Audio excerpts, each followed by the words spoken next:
Chaos continues in Kenosha, Wisconsin, and spreads to Minneapolis as a false rumor of another police shooting goes viral.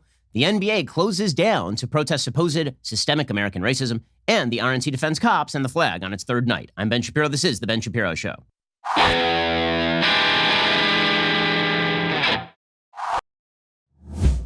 The Ben Shapiro Show is sponsored by ExpressVPN. Why haven't you gotten a VPN yet? Visit expressvpn.com/Ben. Well, before we begin, I'd be remiss if I did not mention it's a little volatile out there. You may have noticed this. I mean, we have a double-barreled hurricane that is now moving toward America's coast and it's already hitting. We have massive riots in the streets of the United States. We have a big election coming up. A lot of uncertainty out there. I've been telling you to invest at least a little bit in precious metals since 2016.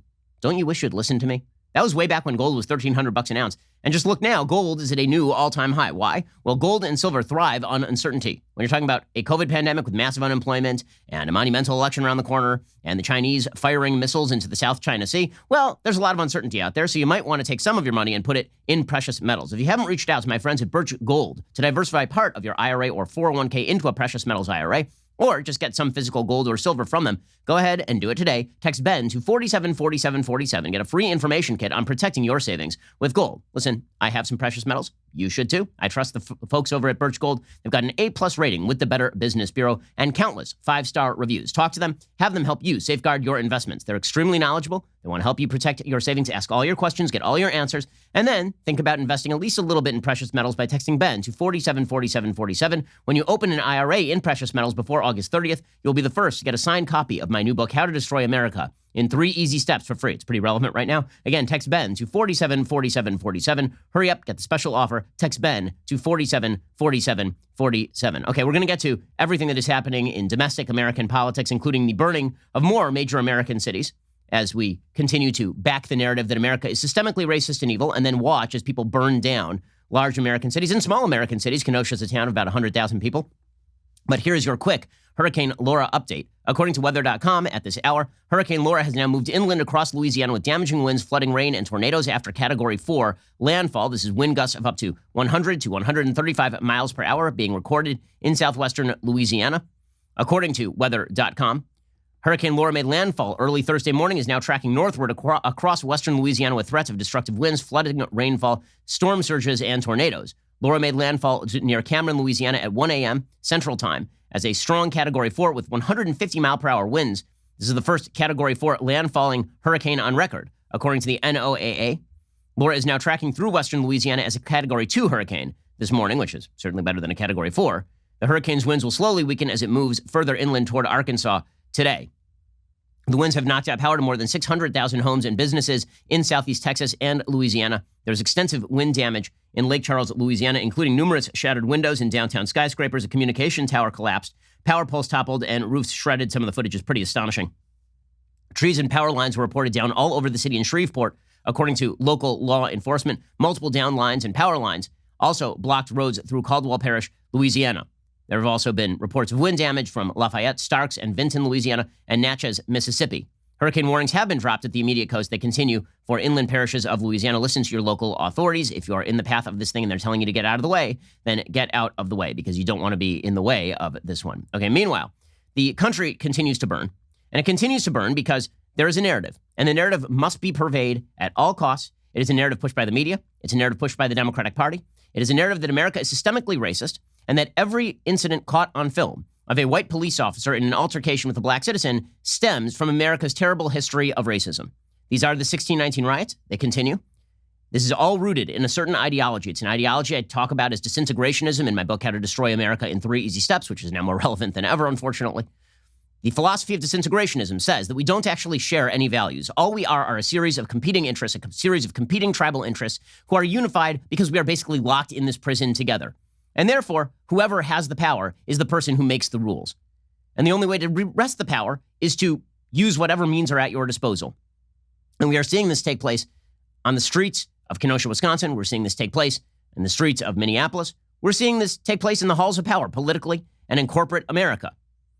And we're seeing the media egg it all on because the media like the narrative. The media believe the narrative that America is systemically racist and systemically evil. And so they are not going to be concerned with any of the facts of any given situation. Not one. They're not going to care that it now turns out that Jacob Blake had a knife. They're not going to care about that. It now turns out that they found on the floorboards of the car where he was reaching in when he was shot, Jacob Blake, this is the 29-year-old black man who was shot by the police in Kenosha, Wisconsin, after the police were called because of a domestic disturbance. Right, this is a man who had an open warrant for domestic violence and sexual assault. He drove to some house.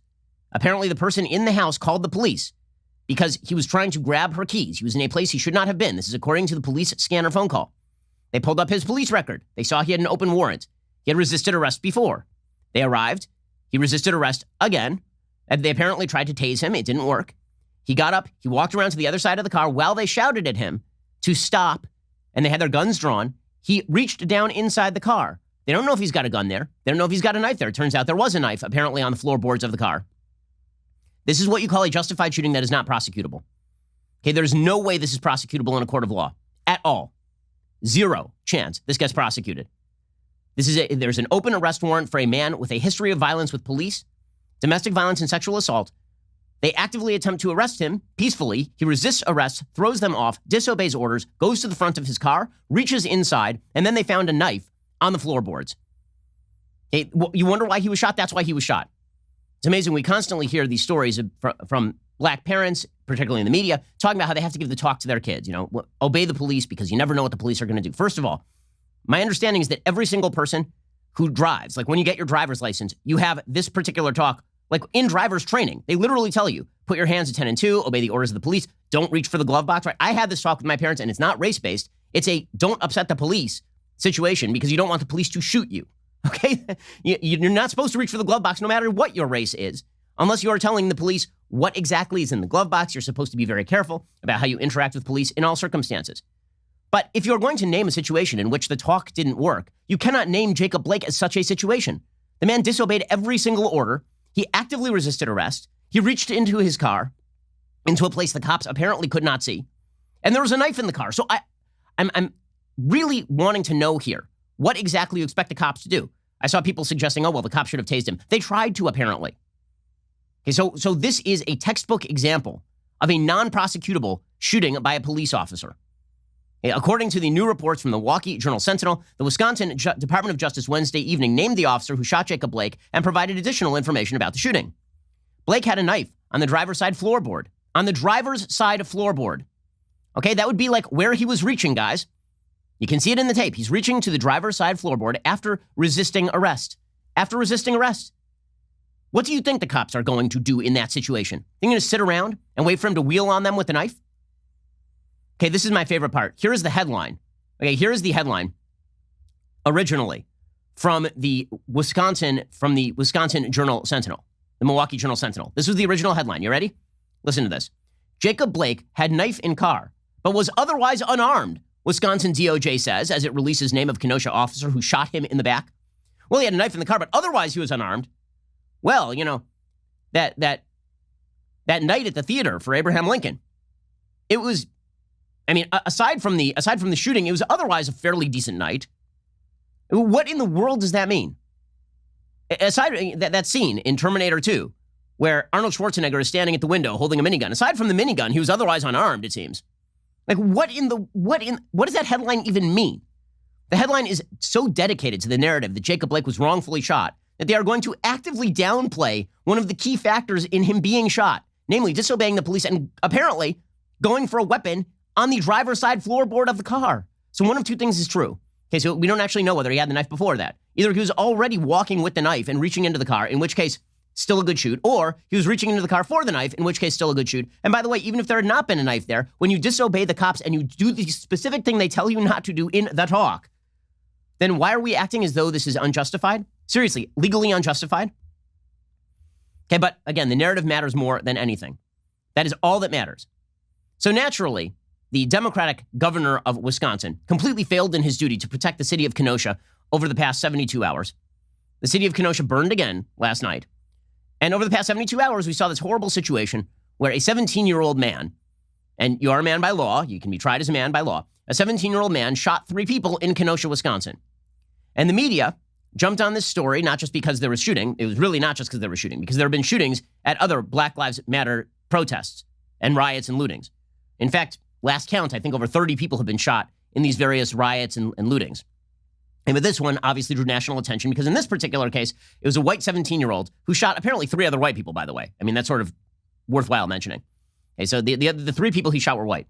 Okay, so the media jumped on this particular incident specifically because these were quote-unquote armed militia members who had arrived in Kenosha, Wisconsin in order to defend private property. And the person who did the shooting is a guy named Kyle Rittenhouse. He's 17 years old, and he traveled from Illinois in order to defend private property. Okay, so many things can be true here at once. One, you probably, if you're not an agent for a business in the state of Wisconsin, you cannot just go and defend somebody else's property. That's not the way it works. The way, like, if you're hired as a security guard, you can defend the property and you have all the rights of the owner with regard to the property. If you're not an agent of the owner, then you don't have the same rights to protect the owner's property. 2, you're allowed to protect your own life. If somebody threatens your life, if somebody threatens to do you bodily harm, of course, the rights of self-defense still apply. 3, a 17-year-old should not be out there. This is not the place for an untrained 17-year-old is in the middle of a riot. Okay, that is not a place that a 17-year-old should be. Okay, 4, just because all of those things happen to be true does not mean that this guy is guilty of first-degree murder. We're going to go through the tape. We're going to go through the timeline.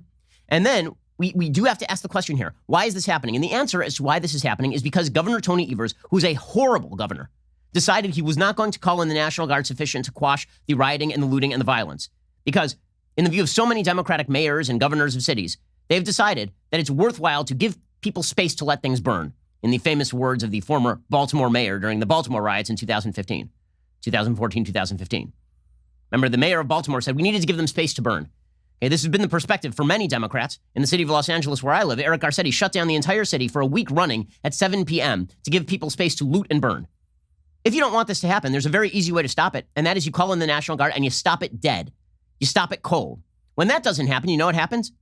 People start to defend other people's property. People start to move in and they start to confront people who are committing acts of violence and looting. In fact, you know, the single best example of how violence in communities rises when you remove law enforcement. That's what's been happening in these high crime areas. A lot of people ask, why is there this great differential in murder rates in between blacks and between whites and whites, for example? The murder rate in the black community is about 9 times higher, somewhere between 7 and 9 times higher than in the white community has been for generations at this point. Why is that? Well, the original reason, Thomas Sowell points out, is because white communities basically said to black communities, you're on your own. We're not going to give you police resources. And thus, what you ended up with is what you have everywhere, where there is no centralized authority that ensures law and order and support for property rights. What you end up with is people gathering to defend themselves and defend their properties and property of their friends against other human beings. Where the mob rules, chaos reigns, as I pointed out yesterday. Well, the mob ruled in Wisconsin and chaos reigned in Wisconsin. And so it is a perfectly predictable response that you're going to get people who in vigilante fashion decide that they're going to go out and protect the private property of other people. Now, should they be doing that without training? No. Should a 17-year-old be out there? No. That does not mean that the person who committed the shooting was a quote-unquote white supremacist. Okay, that was the rumor that started floating around yesterday. There's not one iota of evidence that Kyle Rittenhouse is a white supremacist at this point. Not one. Not an iota. Not a shred. Doesn't matter. Senator Chris Murphy, that disgusting human being, in order to generate more of a narrative, Senator Chris Murphy from Connecticut, he tweeted out, I wonder why a deranged white nationalist Trump supporter would show up at a protest with a rifle and start shooting people. That is 100% not what happened. That is 100% not what happened. Doesn't matter. The narrative has to be promulgated. The lie has to be promulgated. That is not what happened. Doesn't mean the 17-year-old should have been out there. But this kid, this person, I'm going to call him a man, he's 17 years old. This young man, he is not going to be prosecuted for first-degree murder because it's an unsustainable charge, nor was he out there willy-nilly shooting people. That is not what happened. And if you believe the media telling you this, it's because they are lying to you and they think you are stupid and you don't have eyes in your head or a prefrontal cortex that is operational. We're going to get to the specific facts of the case. I know we're not supposed to talk specific facts of cases anymore. We're just supposed to be bullied into believing who is the villain and who is the hero and who is the criminal and who is the non-criminal in these particular situations. We're supposed to just believe that on the basis of no evidence whatsoever, that the officers in the Breonna Taylor killing need to be rounded up and they need to be prosecuted, despite the fact that there is no criminal law basis for their prosecution. We're supposed to believe that the officers in the Jacob Blake shooting need to be rounded up and prosecuted and put in jail for life, despite the fact that there is no sustainable prosecutorial case against them. Hell, we're supposed to believe that the officer in the Michael Brown shooting is guilty, even though there were 2 separate state prosecutors and an Obama DOJ investigation that found that the shooting was justified. You're just supposed to believe the narrative. And if you look at the facts, this apparently makes you racially insensitive because the overall narrative must be supported. And if the facts are not sufficient to sustain the narrative, you just ignore the facts on the ground. So because the media wish to ignore the rioting and the looting, because the media are rooting in many ways for the rioting and the looting, many in the media are interested in sustaining the rationale behind the rioting and the looting because of, as we're going to see this, okay? Because of all of that, you end up with more rioting, you end up with more looting, you end up with more violence, and you end up with a false narrative that the violence began in Kenosha, Wisconsin when the armed militia arrived, which is the same thing, basically, as saying that when the federal troops arrived in Portland, the violence began on a timeline basis. It's a lie. It's always been a lie. The violence preceded the federal troops arriving in Portland. It is now post-dating the federal troops leaving in Portland, the federal forces leaving in Portland. And guess what? If the armed militia goes away tomorrow in Kenosha, the rioting and the looting will continue because the armed militia showed up, these armed guys showing up to protect private property, allegedly. They showed up after the rioting and looting. You think they were just hanging out in Kenosha? And then Black Lives Matter showed up? That's not how this happened. But the narrative has to be maintained at all costs. The real bad guys in this situation are anybody who shows up to protect private property, even if they shouldn't be there. The rioters and looters are not, it can't be that there are two sets of people who did something wrong. It's got to be that there's one set of people who did something wrong and one group of absolute heroes. And we're going to twist the narrative in order to get there. We'll get to how the media twisted this narrative because it really is incredible. You have to ignore every fact on the ground in order to get to this narrative. And we'll get there in just 1 second. First, let us talk about the fact that you may have noticed now's a terrible time to go to an auto parts store. Like a really, really bad time. Now, the truth is it's never a great time to go to an auto parts store. You're going to get overcharged for the part. If you are a layman, you're going to get charged more than an expert. You may not know enough about your car to get the right part. They may give you a generic part that's not as good. They may have to order the part and then upcharge you because they have to order it in. Why not just use the interwebs the way you do for everything else you buy? Check out rockauto.com. Rockauto.com always offers the lowest prices possible rather than changing prices based on what the market will bear like airlines do. Why spend up to twice as much for the same parts? Like say you happen to need a Delphi FG1456 fuel pump assembly for a 2005-2010 Honda Odyssey. It'll cost you like $354 at a big chain store. It'll cost you $217 at Rock Auto. RockAuto.com is a family business serving auto parts customers online for 20 years. Head on over to RockAuto.com to shop for auto and body parts from hundreds of manufacturers. Best of all, prices at RockAuto.com are always reliably low and the same for professionals and do-it-yourselfers. Why spend up to twice as much for the same parts? Go check out RockAuto.com right now. Amazing selection, reliably low prices, all the parts your car will ever need. RockAuto.com. Head on over to RockAuto.com right now. See all the parts available for your car or truck. Write Shapiro in their How Did You Hear About Us box so they know that we sent you. Again, write Shapiro in their How Did You Hear About Us box at RockAuto.com so they know that we sent you. Okay, so the media are absolutely twisting the story of what happened with Kyle Rittenhouse. Again, doesn't mean the 17-year-old should be crossing state lines with a gun. I believe there's a gun charge here. He'll probably get convicted of the gun charge. This is not a first-degree murder case. There's no legal standard by which you can claim, based on the available footage, beyond a reasonable doubt there's a first-degree murder case. Here is how the media covered it, however. AP. A white 17-year-old police admirer was arrested Wednesday after two people were shot to death during a third straight night of protests in Kenosha over the police shooting of a black man, Jacob Blake. Kyle Rittenhouse of Antioch, Illinois, about 15 miles from Kenosha, was taken into custody in Illinois on suspicion of first-degree intentional homicide in the attack Tuesday that was largely captured on cell phone video. The shooting left a third person wounded. I just killed somebody, the gunman carrying a semi-automatic rifle could be heard saying at one point. Okay, it takes until paragraph 18 of this story to explain what exactly happened here. Apparently, what actually happened here is that he was attacked twice. Okay, so we have all this on tape. Right? There's plenty of cell phone video. So let's go through the cell phone video. By the way, this is not my account of what happened that night. This is now the account of the New York Times.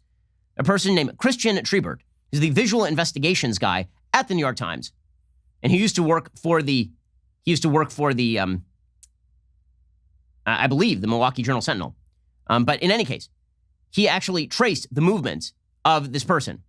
So the night began for Kyle Rittenhouse explaining to various members of conservative media who were on the ground there doing the actual coverage why he was there. So here's the 17-year-old guy explaining that not only is he there to protect private property, he's also a trained EMT, so he's there to provide medical attention to people. By the way, in the early hours of this particular riot, he provided medical attention to the rioters and looters. Okay, that is not a white supremacist out to shoot rioters and looters. Here was Kyle Rittenhouse explaining. We're protecting from the citizens, and I just got pepper sprayed by a person in the crowd. So you had non-lethal, but you didn't respond. We don't have non-lethal. So you guys are full on ready to defend the property? Yes, we are. Now, if I can ask, can you guys step back? Medical, EMS right here. I'm an EMT. I'm Okay, so literally at the end of the tape, he says, I'm an EMT. I'm happy to help, right? Those are rioters and looters. Those are the protesters, right? I'm happy to help. Okay, at one point, Rittenhouse walks up to a police vehicle with his rifle slung and he talks with the police officers, and one tosses a water bottle to them. This has been used as evidence that the police officers are in league with these guys, okay? These guys are not violating the law at this point. If you're over the age of 18, you're allowed to publicly carry in Wisconsin for virtually any reason. Okay, so it only starts to become a crime if you wrongfully use the gun.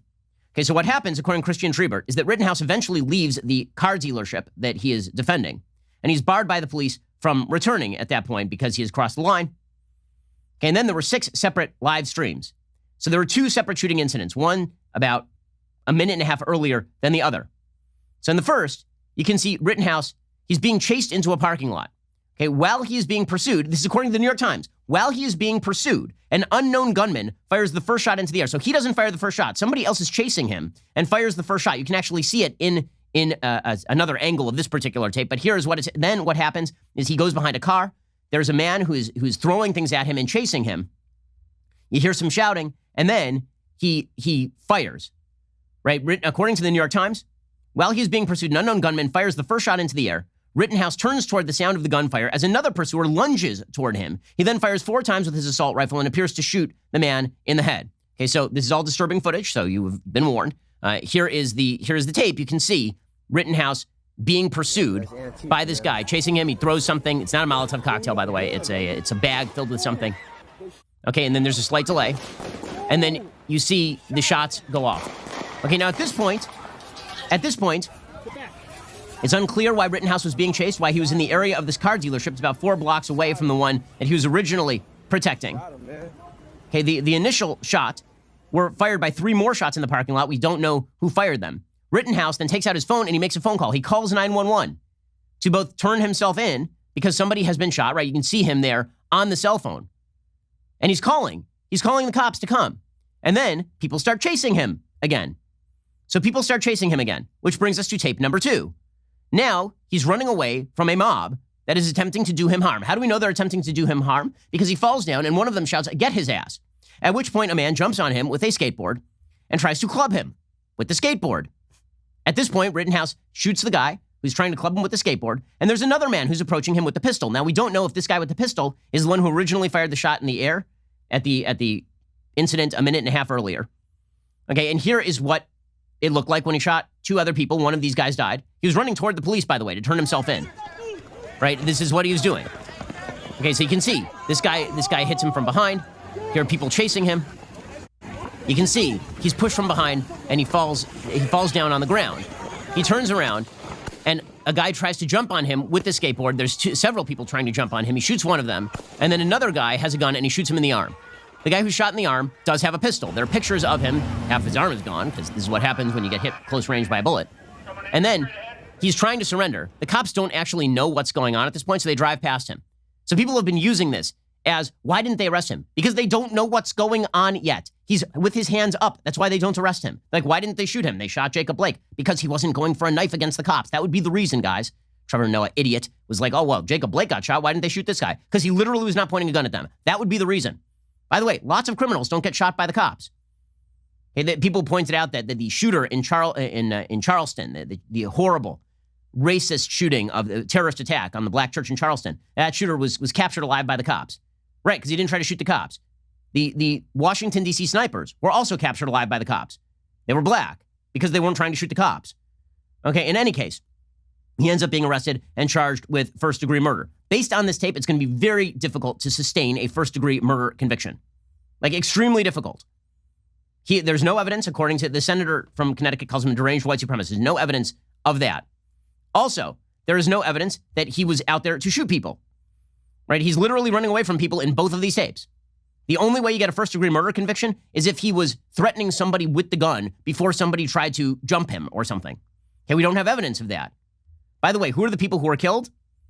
Who are the people who were shot? We'll get to their backgrounds in just one second because it does add some context to what exactly happened. We'll get to more of this in just one second. First, it's kind of chaotic out there right now, you may have noticed. And a lot of people are asking, in the middle of a pandemic, with riots burning in our major cities and things sucking this much, can I even get life insurance? The answer is yes, and if you're a responsible human being, you should get life insurance. It's still easy to shop for life insurance right now. If you have loved ones depending on your income, you probably should. Right now, you could save $1,500 or more a year by using Policy Genius to compare life insurance policies. When you're shopping for a policy that could last for a decade or more, the savings really start to add up. So what is Policy Genius? Well, it's an insurance marketplace built and backed by a team of industry experts. Here's how it works. Step 1, go to Policy Genius, and in minutes, they will work out how much coverage you need and compare quotes from top insurers and find your best price. 2, you apply. 3, Policy Genius does the rest. So really, really easy. You can save yourself tons of money on life insurance. And if you're a responsible human being, you should. The Policy Genius service really allows you to take it easy while they do all the hard work for you. It's given them they have a 5-star rating across over 1,600 reviews on Trustpilot and Google as well. So if you need life insurance, be a responsible human being, take care of your family, head on over to policygenius.com right now to get started. You could save $1,500 or more a year by comparing quotes on their marketplace. Policy Genius, when it comes to insurance, it's nice to get it right. Okay, so who are the people who are actually shot? Andy Ngo doing the reporting that the mainstream media will not do. The first guy who was shot, the one who died, and there's a Daily Caller reporter on scene who took off his shirt, tried to tourniquet the guy's head. The guy died anyway. The media, by the way, really downplayed the fact that there was a right-wing reporter trying to help a protester / rioter / looter who was threatening the teen shooter. His name was Joseph Rosenbaum. He was 36. Video allegedly showed him chasing the teen shooter and throwing something at him, and then he kind of ducks behind a car before the shooting actually happens. He was a registered sex offender for a sex crime involving a minor. You can also see him on tape a little bit earlier in the night threatening people. And so it seems like maybe the aggressor here in the original iteration might not have been Kyle Rittenhouse. Here is the tape of this guy. This is, minutes before the actual shooting?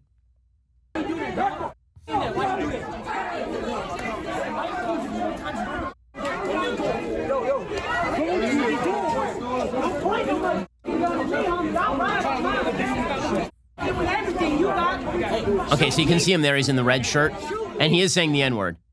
He is saying the N-word at that point. It ends with an A in his iteration. Okay, and this is the person who ended up being shot, apparently. So that is one person. The second person who was shot is a person named Anthony Huber, shot and killed. He was filmed chasing down the teen and hitting him when he was on the ground with the skateboard. He has a criminal history, including charges of battery and repeat domestic abuse. And the third person who was shot and survived is a person named Gage Grosskreutz, who is 26, a member of the People's Revolution Movement. He was filmed chasing after the teen with a pistol and was shot at close range in the upper arm. And he has a criminal record as well, including being intoxicated and armed with a gun. So there are all your facts, all of your facts, most of which you will not receive from the mainstream media, except for that one late-breaking but good thorough report from the New York Times. So the story you've been told is that this kid was a deranged white supremacist militia member who went out looking for blood. There is little to no evidence that that is the case. It's going to be very difficult to sustain a first-degree murder charge against this person. Now, meanwhile, the danger levels were rising in Kenosha, Wisconsin. There's tape of one of the people who is one of the rioters and looters encouraging the BLM crowd to head on off to people's homes and harass them at their homes and businesses, which is always a great look. Nobody that way giving us problems. Police say that way. Everybody stay east of the way. That's why it's a f***ing curfew. That's dumb as hell. See this? Let's go on the other side. East by the lake. Where the sheriff stay at. Where the police stay at. Where the man stay at. Let's go. Let's go over where the police are, where the man is. You know, that's the line here. So we're going to go over into peaceful civilian areas and create chaos. So that's always a great look. So how did the media cover all of this? So the media have been downplaying rioting and looting. They've been saying that it's a myth. It's something in your imagination for a long time. Did the media change their minds when it turns out that it is not only not a myth, Americans are worried about it? Of course not. This is an actual chyron that appeared on CNN last night. It was so insane, I thought it had to be Photoshopped when I first saw it last night. So there's a segment CNN aired. They had a reporter on the ground. This is not the reporter's fault. He didn't write the chyron. And in this segment, you can see literally things burning behind the reporter. So here is the reporter in Kenosha, Wisconsin. You're going to hear him talk. The chyron underneath. Literally things are burning in the background. You can see cars, businesses burning in the background. The chyron from CNN, your most trusted name in news. Your media who are actively rooting for rioting and looting and justifying rioting and looting and excusing it and proclaiming that anyone who opposes rioting and looting is opposed to black lives and all of this bullcrap. Okay, here is CNN's chyron. I'm going to read it to you. Okay, you ready? Fiery, but mostly peaceful protests after police shooting. Fiery, but mostly peaceful protests. So here's what we've got from the media. He had a knife, but otherwise unarmed. And fiery, but mostly peaceful protests after police shooting. They think you're a moron. They think you're an actual moron. You're looking at tape of crap burning in the background, and the chyron, I don't know who wrote, like, who the hell wrote, did the rioters write the chyron? Apparently, fiery but mostly peaceful protests. Yes, and the Titanic voyage, as my friend Bridget Fedesi says, the Titanic voyage was watery but mostly safe. Fiery but mostly peaceful protests after police shooting. They're justifying the rioting. They're justifying the looting. They want it. They like it. There's no other way to justify that chyron. That's insane. That's insane. And then, of course, you get the members of the CNN crew trying to blame Trump for the unrest. Is a single one of these areas governed by Republicans? The answer is no. They've been governed by Democrats for decades. Here's Anderson Cooper trying to blame Trump for the unrest. Trump, who has nothing to do with this. Okay, here's Anderson Cooper. The vice president is saying, and quote, "We will have law and order on the streets of America," future tense, we will have it.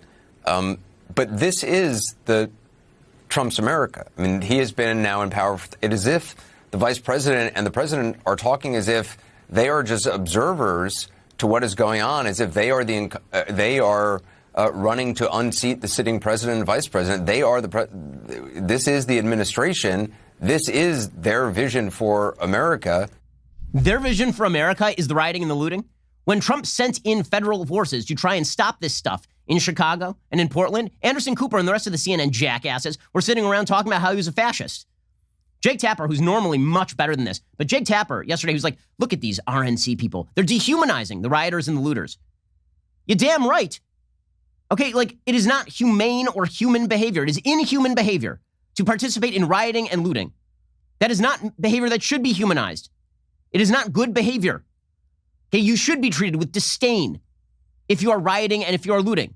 And no, I'm not talking about protesters here. The media do this fun little trick where if you specifically say that you think that rioting and looting is inhumane behavior and should not be humanized, that if you say that, then you are somehow dehumanizing protesters. They're not the same group. And if you keep treating them as the same group, then you are actually doing a disservice to the protesters, of course. But here is Jake Tapper saying it's very bad that Republicans keep using this, inflammatory language about people who are burning crap and trying to kill people.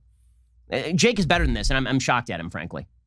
We've known that this was going to break throughout the night, and I wondered if that was going to temper at all some of the language we have heard from Republican officials talking about the mob, talking about these protesters in very dehumanizing ways. This individual, if he is guilty, he is responsible for his crimes, not any of the individuals he supports, including President Trump.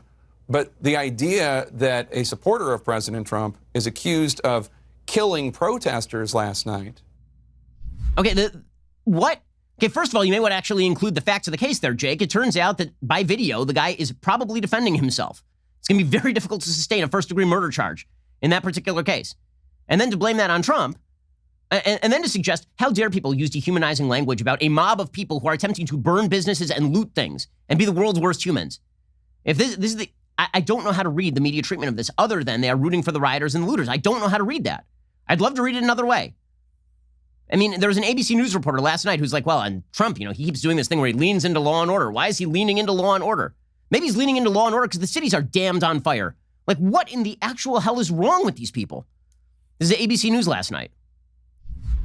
Silence from the president on the shooting of Jacob Blake. He was briefed on it days ago, but so far has not made any public comments. Instead, what we are seeing from the president is him leaning into his law and order message, saying that the governor of Wisconsin should call in the National Guard to help with the racial unrest and the violence in his state. And that does serve as a sharp contrast to what his rival Joe Biden is saying.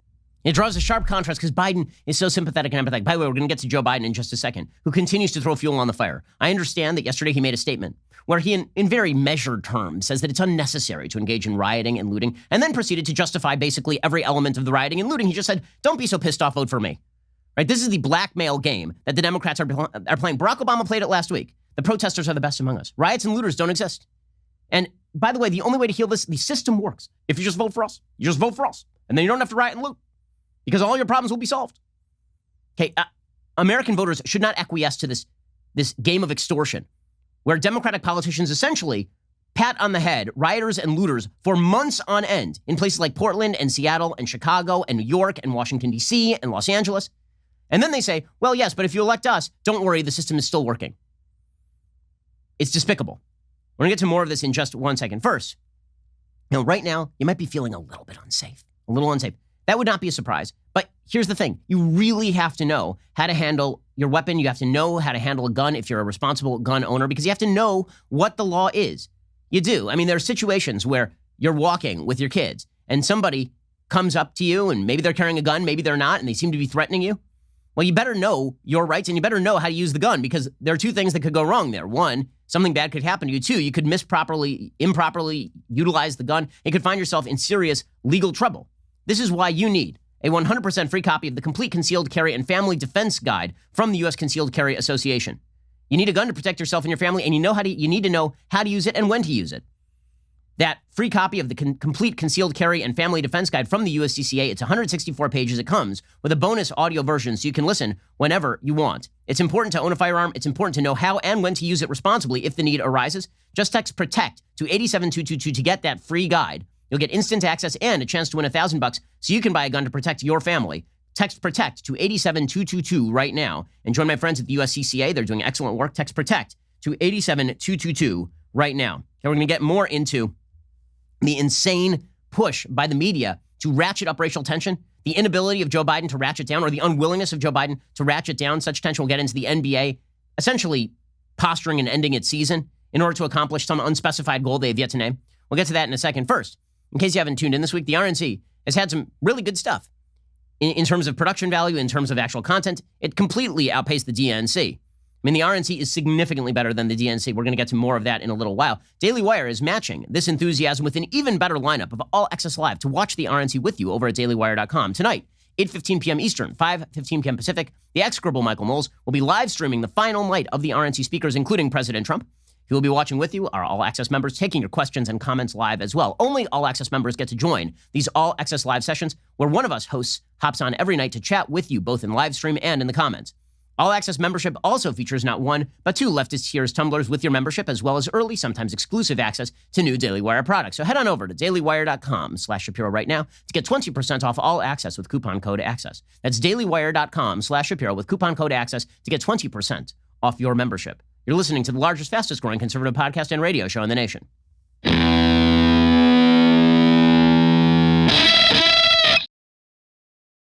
So the narrative that has been promulgated, of course, the underlying narrative of America is systemically racist. Every iteration of a black person being shot is just another element. It's another brick in the wall for the case against America as an institution and as a system. Right? This, by the way, is the open agenda of people like Ibram Kendi, who suggest that literally everything that goes wrong in America is due to America's systemic racism, and therefore America's institutions must be pulled down from the top and from the root, must be just completely exploded. And if you don't do that, you're not anti-racist, which means you're a racist, because there are only two categories, racist and anti-racist, in Ibram Kendi's garbage view of the world. Well, this leads to some pretty predictable effects. People immediately jump on any incident without any evidence to immediately suggest that America is systemically racist, and then they go and they riot and they loot. Okay, so in Minneapolis, there was rioting and looting again in Minneapolis last night. There was looting in downtown Minneapolis. People were just breaking into stores in downtown Minneapolis. Why? What happened in Minneapolis last night? Well, the answer is there was a homicide suspect who shot himself. Okay, so what does that have to do with the cops? What do the cops do? Well, the cops didn't do anything. People were looting the Saks off 5th location until police dispersed the crowd with tear gas. Apparently, people were throwing bottles, setting off commercial-grade fireworks. There were reports of shots fired. Hennepin County Sheriff Dave Hutchinson said, "We got cops all over the Twin Cities coming out here to maintain order because the citizens of Minneapolis and Hennepin County deserve to feel safe." Apparently, they had to stop the light rail service on the blue and green lines. They stopped trains and buses to downtown Minneapolis. People gathered around the scene in the aftermath of the suicide, and then they just started lying and said that he was shot by the police.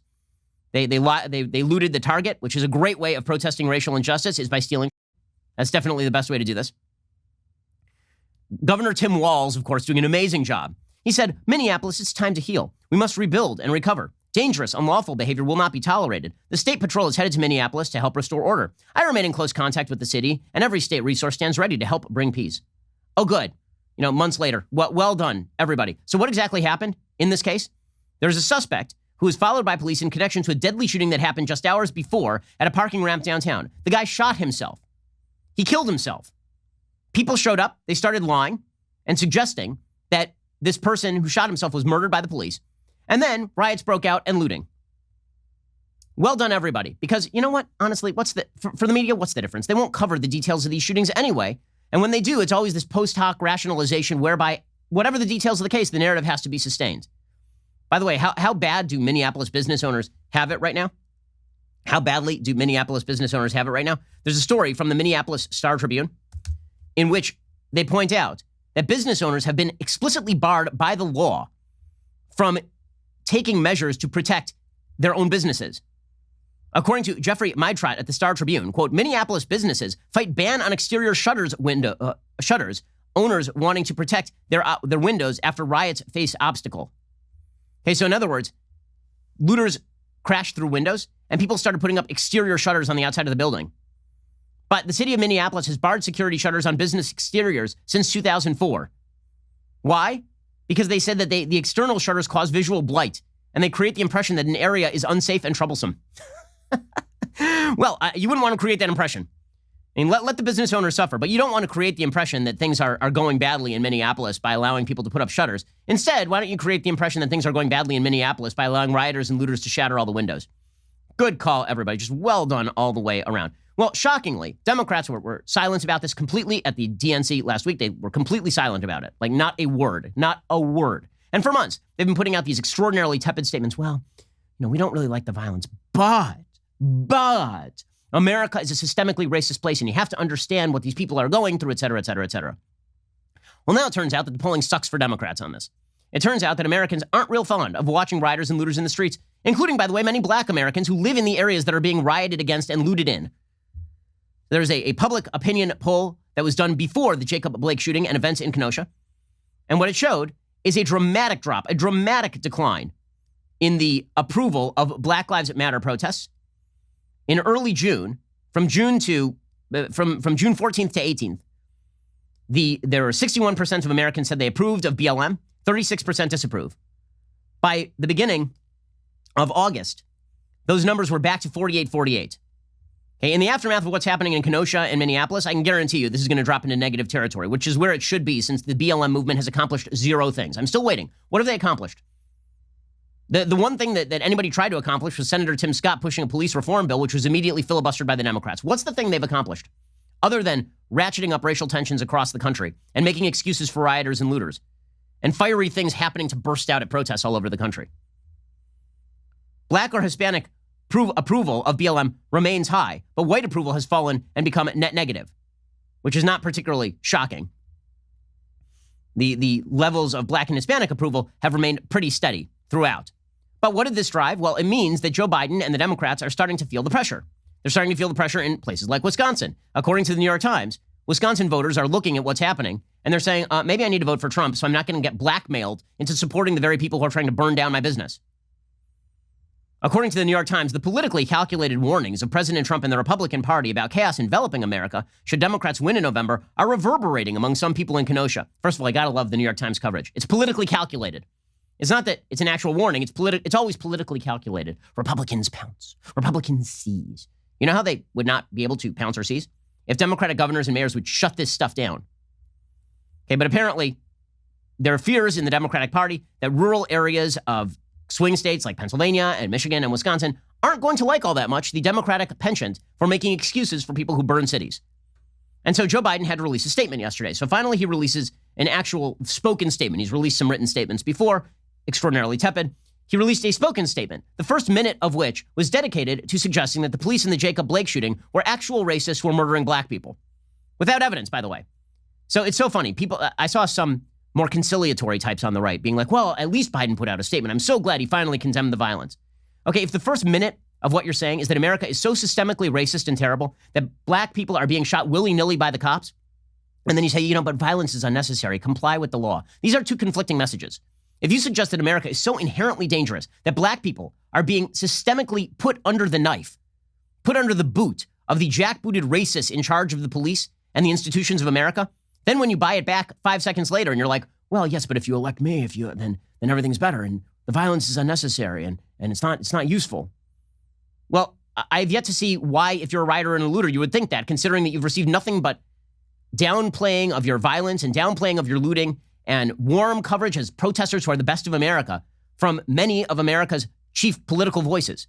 Here is Joe Biden putting out a statement that is self-defeating and will accomplish nothing, but was cheered by the media as, well, now he's taking it seriously. Oh, really? Or is this just part of a tacit extortion scheme whereby Democrats basically suggest that if you elect them, they'll make the riots go away. But if you don't elect them, then, stuff happening in major cities, that's just the predictable result of an evil, evil America. What I saw in that video makes me sick.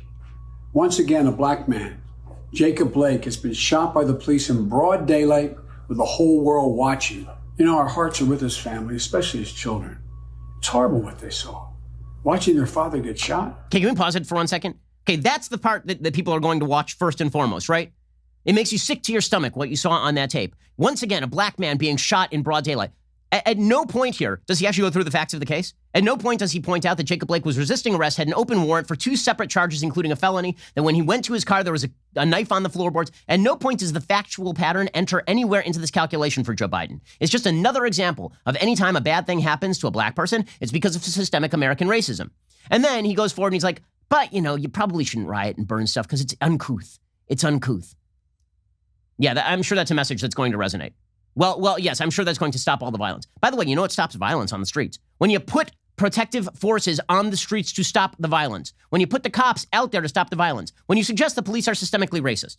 And then you say, don't commit acts of violence. But the police are systemically racist. And they're the only people who are going to stop you from committing acts of rioting and looting and violence. What do you think is going to happen? You're literally saying the only people who can stop the acts of violence are the racists. That's what Joe Biden is saying right here. Okay, that's the tacit message. But don't worry, if he's elected, he'll heal it. All the police will magically become great people again. Here's Joe Biden then tepidly condemning violence. It's horrible what they saw. Watching their father get shot. Like Gianna Floyd, they're asking why? Why daddy? Protesting brutality is a right and absolutely necessary.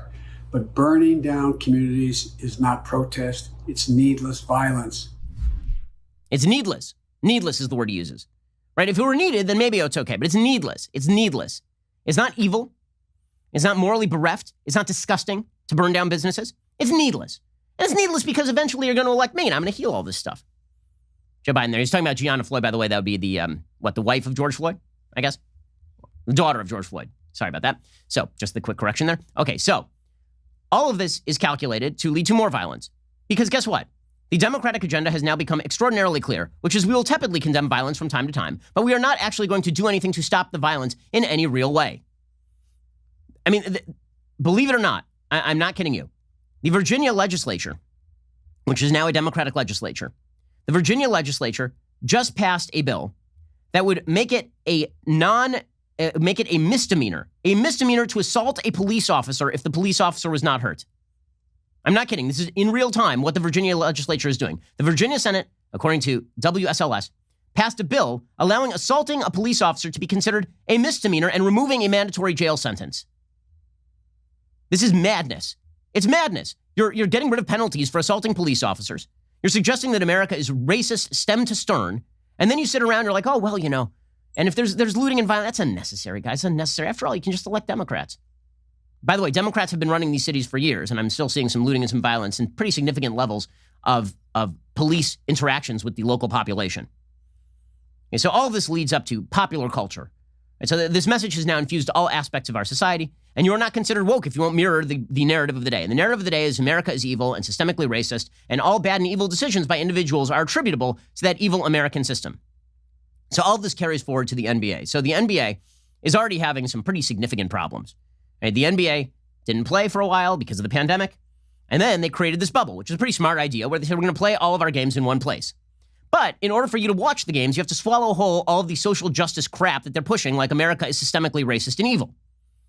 And listen, all these athletes have a right to speak. They're Americans just like anybody else. That doesn't mean they know what the hell they're talking about or that what they're saying is good for the country. So the NBA slathers its product in BLM messaging, slathers it. I mean, they've got Black Lives Matter, huge emblazoned slogans, Bill de Blasio, Fifth Avenue style, on the sidelines of the games. They decide that all the players get to wear whatever social justice messaging, except for Free Hong Kong, they want to put on the back of their jerseys. So you have Say His Name throwing up an alley-oop to equality. And this has been a thing inside the bubble. And Americans are not particularly interested. The ratings drop. They drop because, number one, if there's no crowd and you're playing inside the bubble, it's not as exciting. But number two, because a lot of people like me who are sort of casual NBA fans, like, I enjoy basketball. I'll watch it if it's on, but I'm not going to like go out of my way. It's not the center of my universe or anything. A lot of casual basketball fans are like, nope, not going to do it. And in fact, for other sports where I'm much more passionate, I also wouldn't do it, right? When MLB started the season with the we're going to kneel at the beginning and hold a black cloth while Morgan Freeman reads a social justice message poetry. I was like, you know what? I don't have to watch baseball. I'll find other things to do. I got kids. I got a life. A lot of people felt that way about the NBA. You end up killing your market when you decide that you're going to specifically alienate one aspect of the market. And yes, people have differing political views in the United States. And typically when they watch sports, they don't expect to be hit with political views. There are plenty of things on TV you can watch if you want to be political. You can watch this show. You can go watch Pod Save America if you disagree. Right? There's plenty of stuff that you can watch. But mostly when people tune into sports, they're not particularly interested in the sporting product itself being slathered in this sort of stuff. I mean, this is perfectly obvious, and it's been obvious for a very long time. Again, doesn't mean athletes can't speak out. They can. But that also doesn't mean athletes know what they're talking about or that it is smart business to slather your product in this sort of stuff. Okay, so the NBA did all this. They played in the bubble. They created this COVID bubble where presumably everybody did not have COVID, which was, again, a smart move by Adam Silver. Then they slathered their product in a bunch of SJW crap, and people were like, you know what? Not so into it, and the ratings dropped something like 50%. Well, now, LeBron James and the Lakers and the Clippers and the Milwaukee Bucks, basically, have decided that they're going to suspend the season completely. So, according to CBS Sports, the Lakers and the Clippers pushed to end the season after the Jacob Blake shooting. The WNBA suspended all of its games yesterday. The MLB suspended a few of its games yesterday. Several of the leaders of the Lakers roster, along with some players from other teams, stayed up into the early morning hours to hash out their issues inside the bubble. As a result, there's optimism growing that players want to continue the playoffs, supposedly, but during a meeting Wednesday evening, the Lakers and Clippers were among the minority of teams pushing to end the season entirely. LeBron James said in the meeting he wants the team owners to be more involved and take action. So the Milwaukee Bucks walked out of their Game 5 against the Orlando Magic, and then the Orlando Magic walked out of the game. And then the Rockets and Thunder decided not to play. And then the Lakers and Trailblazers decided not to play. Okay, well, the background of this is a series of statements over the past 72 hours after the Jacob Blake shooting in which famous members of the NBA talked about how America was evil and terrible and black people live in abject fear of the police, which statistically speaking is not even close to true. 81% of black Americans say they want the same number of cops or more cops in their communities. If you're talking about threats to black lives, in the United States, the cops don't rank in the top 20 on that list. Okay, they're not the threat to black lives, at least not if those people are not committing crimes. If we're talking about innocent people who are not committing crimes, police are not really on that list. The police are the people who stand between law-abiding citizens and the criminals. They're putting their lives on the lines every day. Doesn't mean there aren't racist cops. There are some, because there are racist people in all walks of life. Doesn't mean there aren't bad cops. There are some. The overwhelming majority of cops are people doing hard work to protect law-abiding citizens of all races. Okay, but the narrative went out, and the narrative was that Jacob Blake was just another incident of evil American racism. So you get this. I mean, LeBron James, just because the man is very famous and very wealthy and very good at basketball doesn't mean he knows what in the hell he is talking about. Here was LeBron James, this is in the last 2 days, suggesting that sometimes cops wake up in the morning and they just want to shoot black people. He literally says this. He literally says this. This is crazy. This is a crazy thing to say. The cops get up in the morning. By the way, in major cities across America, a majority of the police force is minority. LA, where he lives, is a majority minority police force. Hey, here's LeBron James suggesting the cops get up in the morning just like, I feel like shooting a black guy today. And that's the real danger to black Americans, says the billionaire athlete who gets to play a game dribbling a basketball for a living for entertainment. I mean, look, all right, here's LeBron James. You have no idea how that cop that day left the house. You don't know if he woke up on the good side of the bed. You don't know if he woke up on the wrong side of the bed. You don't know if he had an argument at home with a significant other. You know, if one of his kids said something crazy to him and he left the house steaming. Or maybe he just left the house saying that today is going to be the end for one of these black people. That's what it feels like. I don't give a crap what it quote unquote feels like to LeBron James. I care about the actual facts of the situation. Feelings don't matter here. The question is, are cops routinely leaving the house being like, I'm shooting a black guy today? That is such an abject, disgusting lie. It's such a disgusting lie. There's no evidence to back that. The implication that police officers are waking up in the morning like I'm shooting a black guy today is disgusting. It's disgusting. And it turns all black Americans into victims of the police, which is a lie. It suggests that the removal of the police is the solution, which is an even bigger lie. And it suggests that black people largely don't have agency in their own lives in the racist America that is, which is the biggest lie of all. Black Americans are the richest black people, ethnically speaking, on planet Earth. Black people who live in the United States. Black people can be successful in the United States. They are successful in the United States. The vast majority of black people are not living in abject poverty. The vast majority of black people make good decisions and get ahead in America. LeBron James is one of those people who has made those decisions in his personal life. And yet the idea is that he's living under the thumb of the white man in the United States? Seriously? Okay, so Doc Rivers said the same thing. Here's the coach of the Los Angeles Clippers. His father was a cop, by the way, Doc Rivers. And he talks extensively. He's talked extensively in the past about his father and how his father talked about respect for the police. And his father said that certain cops were bad and certain cops were good and all of this. But here is Doc Rivers suggesting we're the ones getting shot. We're the ones getting killed. The country doesn't love us. Really, Doc Rivers? You're underperforming your contract pretty dramatically here, and you're being paid about $5 million a year. And it seems like you have a pretty good life. And it seems like the vast majority of people in the United States, if they do not commit crimes, don't come into conflict with the police generally. Here is Doc Rivers suggesting that black people are the ones getting shot and getting killed for no reason because the country doesn't love black Americans. I'm going to need like an iota of evidence that the country, quote unquote, doesn't love black Americans. Here is Doc Rivers. Yes, this was 2 days ago. All you hear is Donald Trump and all of them talking about fear. We're the ones getting killed. We're the ones getting shot. We're the ones that we're denied to live in certain communities. We've been hung. We've been shot. All you do is keep hearing about fear. It's amazing to me why we keep loving this country and this country does not love us back. What absolute nonsense. We keep loving the country and the country doesn't love us back?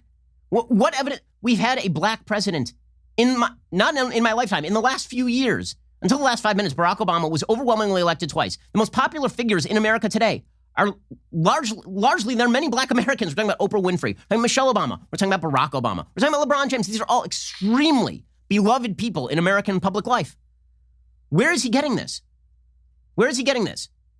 Okay, this is not to suggest, again, that there is no racism in America. Of course there's racism in America. But as Nikki Haley correctly said, just because there is racism in America does not mean that America is racist. There's anti-Semitism in America. That does not mean that America is anti-Semitic. I've been the victim of anti-Semitism in America. It does not mean that America, broadly speaking, is anti-Semitic and that I'm a victim of an anti-Semitic system. Okay, so anyway, the basketball players decide to walk out, which, by the way, is a tactic that makes no sense at all. Like, literally no sense. So people are comparing this to Muhammad Ali giving up boxing because he didn't want to go into the army. So I have my quibbles with the fact that the Nation of Islam was using Muhammad Ali as a prop at the time. And the Nation of Islam was run by some pretty awful people. You know, people who, by the way, murdered Malcolm X in all likelihood. But in any case, putting aside the actual politics of what Muhammad Ali did, at least Muhammad Ali was, quote unquote, boycotting the right people. He said, I don't want to go in the army because I don't want to fight the Viet Cong. Okay, so he was taking an action that was directly correlated with the result he was seeking. I have a question. What exactly did the NBA players, who are they boycotting? Well, they're boycotting the audience, and the audience is already largely signed off, so there's that. They're boycotting the owners who pay their salaries, which makes no sense, because the owners have, by the way, largely signed on to every demand they have ever made in terms of messaging on social justice and giving donations to various leftist organizations and all the rest. They're boycotting their own job, which doesn't make a lot of sense. I mean, I'm hearing a lot today about how LeBron James is making a sacrifice. Now, LeBron James is, quote unquote, using his voice. It's his prerogative. But let's be real about this. The sacrifice that LeBron James is making is really the sacrifice of other players' careers, because LeBron James will be a first ballot Hall of Famer. He's either the first or the second best basketball player who has ever lived. He is going to make more money in the long run for the social justice activism that he is pursuing right now, as we saw from Colin Kaepernick. The people who are actually damaged inside the NBA, it's not LeBron James. Right? LeBron James ain't taking the hit here. The person who's actually taking the hit here is the seventh man for the Milwaukee Bucks. Right? It's the guy who's playing for the Orlando Magic way down there on the bench, who's playing on a one-year contract and needs to prove himself before his knees give out 2 years from now and he can't make money anymore, right? That's the one who's paying the price. LeBron ain't paying that price for this. LeBron is getting celebrated for this. So that doesn't mean that what he's doing is, quote unquote, the wrong thing, morally speaking. He has a right to do whatever he wants to do. It's America. I think it's the wrong thing because I think that he's propagating a very bad and nasty message about the country and about police officers. But the idea that he's undergoing some sort of massive sacrifice by walking out and by forcing, by the way, all the other players to walk out, because that's really what he does. Now the idea is that if you don't want to walk out, if you don't want to end the NBA season, then you're some sort of traitor to the social justice cause. So you have to sacrifice your career so LeBron James can push a message that he finds to be important. That's effectively what it means. The people who are going to pay, by the way, are the people in the NBA down the line who lose viewers, because a lot of casual NBA viewers are not coming back. They're not. The Lakers issued a statement. Their statement was, quote, "We stand with our players and the players of the NBA in their demand for justice and the end of racial violence." Wow. You mean you don't want racial violence? Congratulations. Like, you mean just like every other sentient human being in the United States, you don't want racial violence. By the way, have they called for a single policy? The only thing that I've heard from LeBron James is he wants the officers arrested in Jacob Blake's case. And he wants the officers arrested in Breonna Taylor's case. Well, you know what's a way that justice doesn't work in the United States? LeBron James demands someone arrested and they're arrested. Or Oprah Winfrey puts up billboards and therefore officers get arrested. And if that's the way justice works in America, that ain't justice. That's mob justice, and it's disgusting. You don't arrest people based on people screaming that they should be arrested. That's, by the way, what LeBron James has been saying. Okay, many of these public figures have been saying, we need these officers arrested. Right? When Derek Chauvin got charged with third-degree murder, and then Keith Ellison elevated it to second-degree murder, the charge against Chauvin, which, by the way, is going to be very difficult to sustain in court by the autopsy reports and the reasonable doubt standard. People cheered. They were like, oh, look at Keith Ellison. He's increasing the charge. That's so great. That's so great. Legal experts, note you, it's going to be extraordinarily difficult to convict Derek Chauvin of second degree, or it would have been a little bit easier to go for third degree if you actually gave a crap about the law. But you don't. All you care about is the virtue signaling. So the Lakers said 80% of NBA players are black men. Okay, by the way, if we're going to go by the diverse standard that population is supposed to be represented by percentage of demographic, then we should ask some questions about affirmative action in the NBA for people who are not black, presumably. That's the diversity standard, is it not? The Lakers say, we cannot love them for the joy and entertainment they bring to the world, yet sit in silence and fail to use our platforms and resources to amplify their voices when they demand the justice and equality that America has promised us all, but denied black people for too long.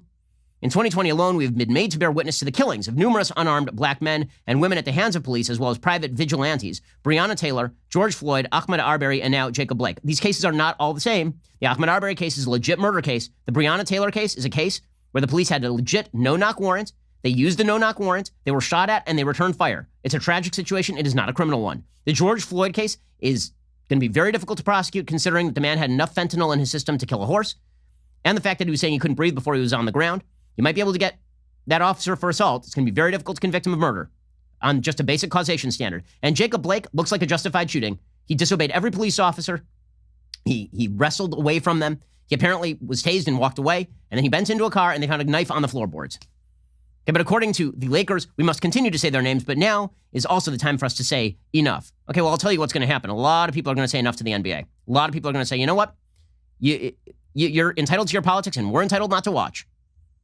This, of course, led to the pandering of Barack Obama. So Barack Obama tweeted out, quote, "I commend the players on the Bucks for standing up for what they believe in, coaches like Doc Rivers and the NBA and WNBA for setting an example. It's going to take all our institutions to stand up for our values."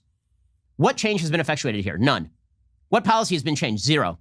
What exactly has happened here? Nothing. All that matters is the narrative, because the narrative is a political weapon for particular points of view in the United States. Not a single thing has been accomplished other than the increasing nastiness of our political discourse and polarization around race. Joe Biden also put out a statement commending the NBA players. So Joe Biden's statement was similarly milquetoast. Said, "This moment demands moral leadership, and these players answered by standing up, speaking out, using their platform for good. Now is not the time for silence. How about now is the time to discuss, facts and solutions? Could we do that?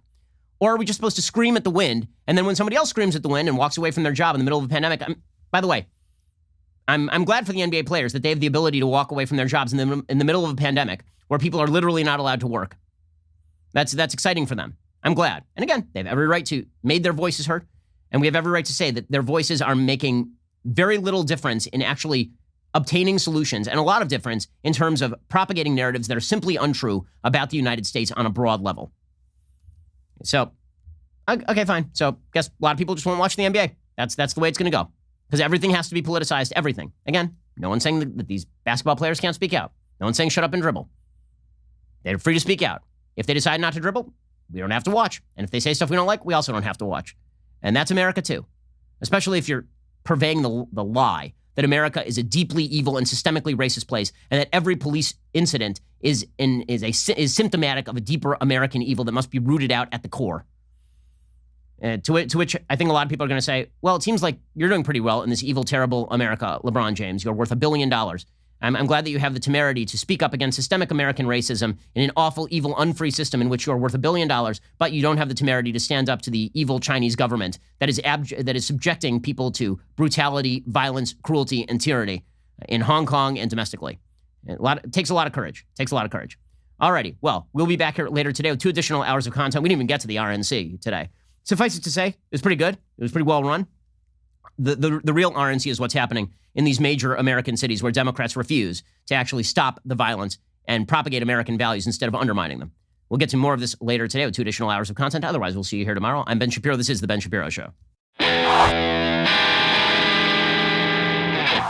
The Ben Shapiro Show is produced by Colton Haas. Our technical director is Austin Stevens. Executive producer, Jeremy Boring. Our supervising producers are Mathis Glover and Robert Sterling. Assistant director, Pava Wydowski. Our associate producer is Nick Sheehan. The show is edited by Adam Sayevitz. Audio mixed by Mike Coromina. Hair and makeup is by Nika Geneva. The Ben Shapiro Show is a Daily Wire production. Copyright Daily Wire 2020.